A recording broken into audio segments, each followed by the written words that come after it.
ಮಹಿಳಾ ಮೀಸಲಾತಿ ಕೇವಲ ಸಾಮಾಜಿಕ ಸುಧಾರಣೆಯಾಗಿ ಮಾತ್ರ ಅಲ್ಲದೆ ಬಿಜೆಪಿ ಒಂದು ಅತ್ಯಂತ ವ್ಯವಸ್ಥಿತ ಮತ್ತು ಚಾಣಾಕ್ಷ ಪಾಲಿಟಿಕ್ಸ್ ಮಾರ್ಕೆಟಿಂಗ್ ತಂತ್ರವಾಗಿ ಬಳಸಿಕೊಳ್ಳುವುದಕ್ಕೆ ಯತ್ನಿಸಿ ವಿಫಲ ಆಗಿದ್ದಾರೆ.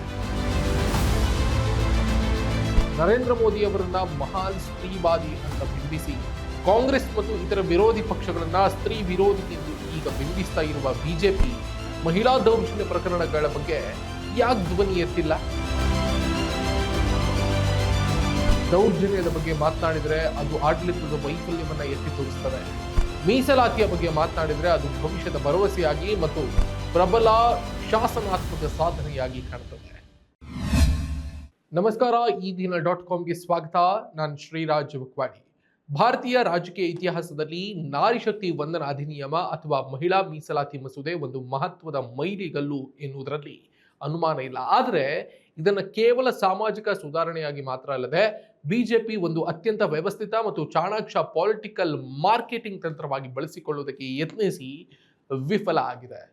ಬಿಜೆಪಿ ಮಹಿಳಾ ಮತದಾರರನ್ನ ಒಂದು ಪ್ರಬಲ ವೋಟ್ ಬ್ಯಾಂಕ್ ಆಗಿ ಪರಿವರ್ತಿಸುವಲ್ಲಿ ಪ್ರಯತ್ನಿಸಿತು. ನಾರಿಶಕ್ತಿ ಎಂಬ ಬ್ರ್ಯಾಂಡ್ ಅಡಿಯಲ್ಲಿ ಮಹಿಳೆಯರನ್ನ ನೇರವಾಗಿ ತಲುಪುವ ತಂತ್ರವನ್ನ ಬಿಜೆಪಿ ರೂಪಿಸಿತು. ಮಹಿಳಾ ಮೀಸಲಾತಿ ಮಸೂದೆಯನ್ನ ಈ ಬ್ರ್ಯಾಂಡ್ನ ಸರ್ವೋಚ್ಚ ಸಾಧನೆಯಾಗಿ ಪ್ರಸ್ತುತಪಡಿಸಲಾಯಿತು. ಮಹಿಳಾ ಮೀಸಲಾತಿ ಮಸೂದೆ ಕಳೆದ 3 ದಶಕಗಳಿಂದ ಸಂಸತ್ತಿನಲ್ಲಿ ನೆನೆಗುದಿಗೆ ಬಿದ್ದಿತ್ತು. 2023ರಲ್ಲೇ ಸರ್ವ ಪಕ್ಷಗಳ ಸರ್ವಾನುಮೋದನೆಯೊಂದಿಗೆ ಸಂವಿಧಾನದ ಆರ್ಟಿಕಲ್ 334A ತಿದ್ದುಪಡಿ ತಂದು ಮಹಿಳಾ ಮೀಸಲಾತಿಯನ್ನ ಕಾನೂನು ಮಾಡಲಾಗಿತ್ತು. ಆದಾಗ್ಯೂ ಈಗ ಮಹಿಳಾ ಮೀಸಲಾತಿಯನ್ನ ಜಾರಿಗೆ ತರುವ ಮೂಲಕ ಬಿಜೆಪಿ ತನ್ನನ್ನ ನಿರ್ಣಾಯಕ ಮತ್ತು ಇಚ್ಛಾಶಕ್ತಿಯುಳ್ಳ ಪಕ್ಷ ಅಂತ ಬಿಂಬಿಸಿಕೊಳ್ಳಲು ಯತ್ನಿಸಿತು. ಇವೆಲ್ಲ ಚುನಾವಣೆಯ ಗಿಮಿಕ್ ಎನ್ನುವುದರಲ್ಲಿ ಅನುಮಾನವೇ ಇಲ್ಲ. ಈ ಬಾರಿ ವಿಶೇಷ ಅಧಿವೇಶನ ಕರೆದಿದ್ದಂತೂ ಚುನಾವಣಾ ಕಾರ್ಯತಂತ್ರದ ಭಾಗ ಆಗಿತ್ತು ಎನ್ನುವುದನ್ನ ಪ್ರತ್ಯೇಕಿಸಿ ಹೇಳಬೇಕಂದಿಲ್ಲ. ಕಾಂಗ್ರೆಸ್ ಮತ್ತು ಇತರ ವಿರೋಧ ಪಕ್ಷಗಳು ಕೇವಲ ಭರವಸೆ ನೀಡಿದ್ವು, ಆದರೆ ನಾವು ಮಾಡಿ ತೋರಿಸಿದ್ದೆವು ಅನ್ನುವ ಸಂದೇಶವನ್ನ ಜನಸಾಮಾನ್ಯರಿಗೆ ತಲುಪಿಸುವ ಹುನ್ನಾರವನ್ನ ಬಿಜೆಪಿ ಮಾಡಿತು. ಲೋಕಸಭೆಯಲ್ಲಿ ಮಂಡಿಸಲಾದಂತಹ ಮಹಿಳಾ ಮೀಸಲಾತಿ ಮಸೂದೆಗೆ ಅಗತ್ಯವಾದಂತಹ 2/3 ಬಹುಮತ ಸಿಗದೆ ಸೋಲನುಭವಿಸಿದೆ. ಅದಾದ ಬಳಿಕ ಮಸೂದೆ ಜಾರಿಯಾಗದಂತೆ ಅಡ್ಡಗಾಲು ಹಾಕಿದ್ದೆ ಕಾಂಗ್ರೆಸ್ ಅಂತ ಬಿಜೆಪಿ ಟೀಕಿಸಿತು. ಇವೆಲ್ಲ ಪೂರ್ವ ಯೋಜಿತ ಚುನಾವಣಾ ಕಾರ್ಯತಂತ್ರದ ಭಾಗವಾಗಿಯೇ ಇತ್ತು. ಮಹಿಳೆಯರಿಗೆ ಕಾಂಗ್ರೆಸ್ ದ್ರೋಹ ಬಗೆದಿದೆ ಅಂತ ರಾಜಕೀಯ ನಿರೂಪಣೆಯನ್ನ ಯಶಸ್ವಿಯಾಗಿ ಜನರ ತಲೆಯೊಳಗೆ ತುಂಬುವುದಕ್ಕೆ ಬಿಜೆಪಿ ಯತ್ನಿಸ್ತಾ ಇದೆ. ಕಾಂಗ್ರೆಸ್ ಸೇರಿದಂತೆ ವಿರೋಧ ಪಕ್ಷಗಳನ್ನ ಮಹಿಳಾ ವಿರೋಧಿ ಎಂಬಂತೆ ಚಿತ್ರಿಸಲು ಬಿಜೆಪಿ ಪ್ರಯತ್ನಿಸ್ತಾ ಇದೆ. ಆದರೆ ವಾಸ್ತವಾಂಶ ಬೇರೆಯದ್ದೇ ಇದೆ. ಇನ್ನು ರಾಜಕೀಯದಲ್ಲಿ ಭಾವನೆಗಳಿಗೆ ಹೆಚ್ಚಿನ ಬೆಲೆ ಇದೆ. ಪ್ರಧಾನಿ ಮೋದಿ ರಕ್ಷಾಬಂಧನ, ಉಜ್ವಲ ಯೋಜನೆ ಮತ್ತು ಸ್ವಚ್ಛ ಭಾರತ್ ಯೋಜನೆ ಅಡಿಯಲ್ಲಿ ಮಹಿಳೆಯರ ಗೌರವ ಮತ್ತು ಸುರಕ್ಷತೆಯ ಬಗ್ಗೆ ಮಾತನಾಡುವ ಮೂಲಕ ಅವರೊಂದಿಗೆ ಭಾವನಾತ್ಮಕ ಸಂಬಂಧ ಬೆಳೆಸಿಕೊಂಡಿದ್ದಾರೆ.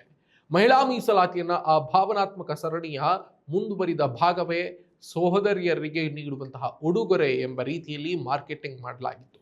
2/3 ಬಹುಮತ ಸಿಗದೆ ಹೋದ ಮರುಕ್ಷಣದಿಂದಲೇ ಬಿಜೆಪಿ ಮಹಿಳಾ ಮೋರ್ಚಾದ ಮೂಲಕ ತಳಮಟ್ಟದವರೆಗೂ ಕಾಂಗ್ರೆಸ್ ವಿರುದ್ಧ ಎತ್ತಿಕಟ್ಟಿದ್ದಾರೆ. ಮಸೂದೆ ಮಂಡನೆ ಜಾರಿಯಾಗುವವರೆಗೆ ಈ ವಿಷಯವನ್ನ ಜೀವಂತವಿಟ್ಟುಕೊಂಡೇ ಪ್ರತಿ ಚುನಾವಣೆಯಲ್ಲಿ ಮಹಿಳೆಯರನ್ನ ಭಾವನಾತ್ಮಕವಾಗಿ ಸೆಳೆಯಲು ಅಕ್ಷರಶಃ ಬಿಜೆಪಿ ಈಗ ಮುಂದಾಗಿದೆ. ಸ್ವಾತಂತ್ರ್ಯ ಹೋರಾಟ ಒಂದು ಕಥೆಯಲ್ಲ, ಮರೆಮಾಚಿದ ಹೋರಾಟಗಳ ಅನಾವರಣ.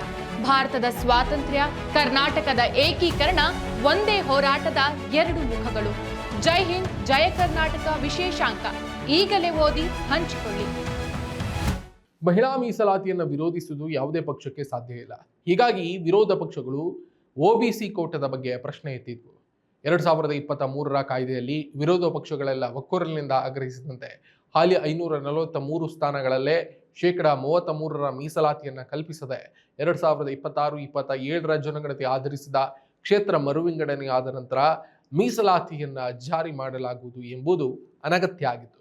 ಮಹಿಳಾ ಮೀಸಲಾತಿಯನ್ನು 2034ರ ತನಕ ಜಾರಿ ಮಾಡಲು ಸಾಧ್ಯವಾಗದಂತೆ ಷರತ್ತುಗಳನ್ನು ಸೇರಿಸಿರುವ ಕಾರಣಕ್ಕೆ ವಿರೋಧಿಸಿದ್ದನ್ನ ಮಹಿಳಾ ವಿರೋಧಿ ಕಾಂಗ್ರೆಸ್ ಎಂಬಂತೆ ಬಿಜೆಪಿ ತನ್ನ ರಾಜಕೀಯ ನಿರೂಪಣೆಯನ್ನೇ ಬದಲಾಯಿಸಿದೆ. ಅಂದ್ರೆ ಈ ಮಟ್ಟಿಗಿನ ಕೀಳು ರಾಜಕೀಯವನ್ನ ಮಾಡಿ ಜನರನ್ನ ಮತ್ತೆ ಮತ್ತೆ ಮೂರ್ಖರನ್ನಾಗಿ ಮಾಡೋದಕ್ಕೆ ಬಿಜೆಪಿ ಬಹಳ ಯಶಸ್ವಿಯಾಗಿ ಯತ್ನಿಸಿದೆ. Credit politics. ಬಿಜೆಪಿಯ ಮಹಿಳಾ ಮೋರ್ಚಾ ಮಹಿಳಾ ಮೀಸಲಾತಿ ವಿಚಾರದಲ್ಲಿ ಕಾಂಗ್ರೆಸ್ ಅನ್ನ ಟೀಕಿಸಲು ಮುಖ್ಯ ಕಾರಣ ಕ್ರೆಡಿಟ್ ಪಾಲಿಟಿಕ್ಸ್. ಬಿಜೆಪಿ ದಶಕಗಳಿಂದ ನೆನೆಗುದಿಗೆ ಬಿದ್ದಿದ್ದಂತಹ ಮಹಿಳಾ ಮೀಸಲಾತಿ ಮಸೂದೆಯನ್ನ ಜಾರಿಗೆ ತಂದಿದ್ದು ಮೋದಿ ಸರ್ಕಾರ ಅಂತ ಹೇಳ್ತಾ ಇದೆ. ಆದರೆ ಕಾಂಗ್ರೆಸ್ ಈಗ ಅದರಲ್ಲಿ ಒಳ ಮೀಸಲಾತಿ ನೆಪವೊಡ್ಡಿ ಜಾರಿಯನ್ನ ವಿಳಂಬಗೊಳಿಸಲು ನೋಡ್ತಾ ಇದೆ ಅಂತ ಬಿಜೆಪಿಯ ಆರೋಪ ಮಾಡ್ತಾ ಇದೆ.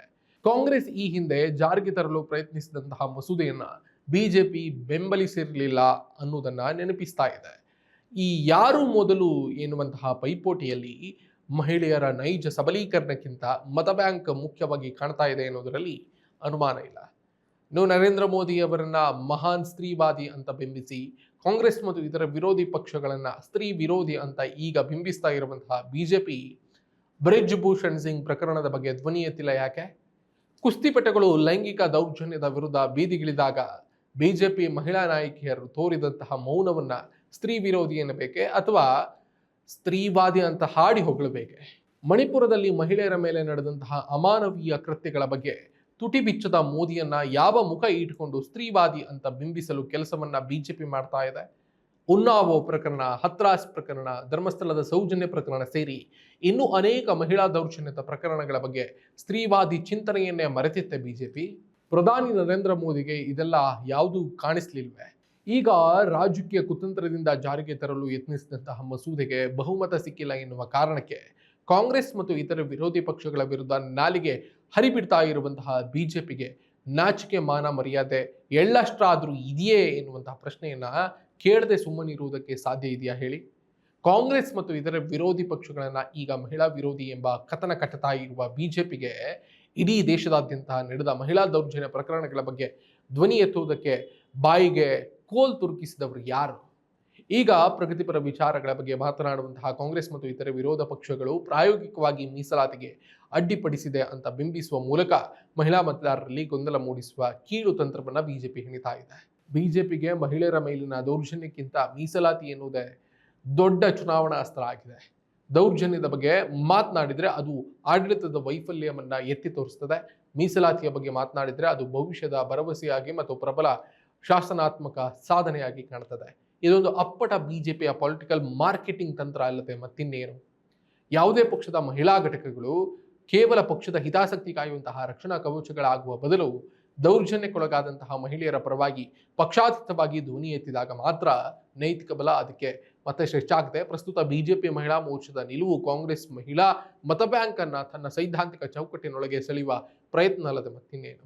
ಅತ್ಯಂತ ವಿವಾದಾಸ್ಪದವಾಗಿರುವಂತಹ ಕ್ಷೇತ್ರ ಮರು ವಿಂಗಡಣೆಯ ಷರತ್ತುಗಳನ್ನು ಮಹಿಳಾ ಮೀಸಲಾತಿಯೊಂದಿಗೆ ಸೇರಿಸಿದಲ್ಲಿ ಸಂಸತ್ತಿನಲ್ಲಿ 2/3 ಮೆಜಾರಿಟಿ ಸಿಗುವುದಿಲ್ಲ ಅಂತ ಗೊತ್ತಿದ್ರು ಈ ಪ್ರಕ್ರಿಯೆಗಳನ್ನು ಶುರು ಮಾಡಿದ್ರೆ ಹಿಂದೆ ಬಿಜೆಪಿಯ ರಾಜಕೀಯ ಕುತಂತ್ರ ಎದ್ದು ಕಾಣ್ತಾ ಇದೆ.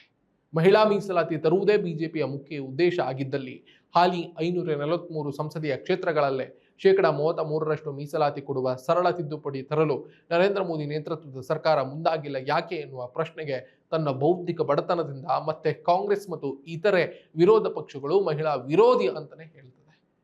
ಮಹಿಳಾ ಮೀಸಲಾತಿ ಮಸೂದೆಗೆ ವಿವಾದಿತ ಕ್ಷೇತ್ರ ಮರುವಿಂಗಡಣೆಯ ಮಸೂದೆಯನ್ನ ತಳುಕು ಹಾಕಿ 2034ವರೆಗೂ ಕೂಡ ಜಾರಿಯಾಗದಂತೆ ನೋಡಿಕೊಂಡು ಈಗ ಕಾಂಗ್ರೆಸ್ ಮತ್ತು ಇತರ ವಿರೋಧ ಪಕ್ಷಗಳ ಕಡೆಗೆ ಬೊಟ್ಟು ಮಾಡುವಂತಹ ಬಿಜೆಪಿಯನ್ನ ಮಹಿಳೆಯರೇ ಯಾರು ಮಹಿಳಾ ವಿರೋಧಿ ಅಂತ ಪ್ರಶ್ನಿಸಬೇಕಾಗಿದೆ. ಒಟ್ಟಿನಲ್ಲಿ ಮಹಿಳಾ ಮೀಸಲಾತಿ ಕೇವಲ ಒಂದು ಪಕ್ಷದ ಸಾಧನೆ ಆಗಬಾರ್ದು ಅಥವಾ ಮತ್ತೊಂದು ಪಕ್ಷದ ವಿರೋಧಕ್ಕೆ ಬಲಿಯಾಗಬಾರ್ದು. ಇದು ಮಹಿಳೆಯರ ಹಕ್ಕು. ಈ ವಿಧೇಯಕ ಕಾಗದದ ಮೇಲಿನ ಅಕ್ಷರವಾಗಿ ಉಳಿಯದೆ ಶೀಘ್ರವಾಗಿ ಜಾರಿಯಾದಾಗ ಮಾತ್ರ ಮಹಿಳೆಯರಿಗೆ ನಿಜವಾದಂತಹ ಗೆಲುವು ಸಿಕ್ಕಂತಾಗ್ತದೆ. ರಾಜಕೀಯ ಕುತಂತ್ರಗಳ ನಡುವೆ ಮಹಿಳೆಯರ ಹಿತಾಸಕ್ತಿ ಬಲಿಯಾಗಬಾರದು ಎನ್ನುವುದೇ ನಮ್ಮ ಮುಖ್ಯ ಉದ್ದೇಶ. ಇದಾಗಿತ್ತು ಈ ಹೊತ್ತಿನ ವಿಶೇಷ. ಮತ್ತಷ್ಟು ಸುದ್ದಿ ಮತ್ತು ಮಾಹಿತಿಗಾಗಿ ನೋಡ್ತಾ ಇರಿ ಈದಿನ.com. ನಮಸ್ಕಾರ. ಮತ್ತಷ್ಟು ವಿಶೇಷ ವಿಡಿಯೋಗಳನ್ನು ನೋಡಲು ಮತ್ತು ಹೊಸ ವಿಡಿಯೋಗಳ ಬಗ್ಗೆ ತಿಳಿಯಲು ಈದಿನ.com ಯೂಟ್ಯೂಬ್ ಚಾನೆಲ್ ಸಬ್ಸ್ಕ್ರೈಬ್ ಮಾಡಿ ಮತ್ತು ಬೆಲ್ ಐಕಾನ್ ಕ್ಲಿಕ್ ಮಾಡಿ.